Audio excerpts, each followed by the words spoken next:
আগামী 3 দিন দেশের রাতের তাপমাত্রা কমে শীত বৃদ্ধি পেতে পারে।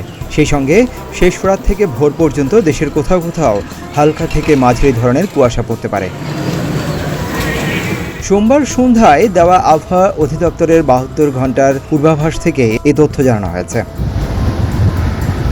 সংস্থাটি জানায়, মঙ্গলবার সন্ধ্যা 6টা পর্যন্ত অস্থায়ীভাবে আংশিক মেঘলা আকাশ সহ সারা দেশের আবহাওয়া শুষ্ক থাকতে পারে। সারা দেশে রাতের তাপমাত্রা সামান্য হ্রাস পেতে পারে এবং দিনের তাপমাত্রা প্রায় অপরিবর্তিত থাকতে পারে। শেষ রাত থেকে ভোর পর্যন্ত সারা দেশের কোথাও কোথাও হালকা থেকে মাঝারি ধরনের কুয়াশা পড়তে পারে।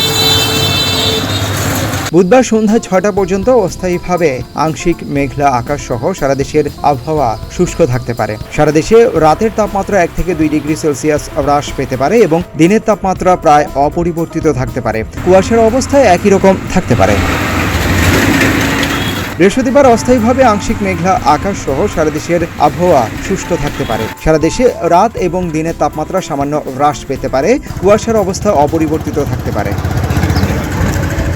সিনপটিক অবস্থায় বলা হয়েছে, মৌসুমী স্বাভাবিক লঘুচাপ দক্ষিণ বঙ্গোপসাগরে অবস্থান করছে। এর একটি বর্ধিতাংশ উত্তর পূর্ব বঙ্গোপসাগর পর্যন্ত বিস্তৃত রয়েছে। আর এদিকে বর্ধিত 5 দিনের আবহাওয়ার অবস্থায় বলা হয়েছে, রাত এবং দিনের তাপমাত্রা আরও হ্রাস পেতে পারে। সিদ্দিকুর রহমান রোমন, প্রতিদিনের বাংলাদেশ।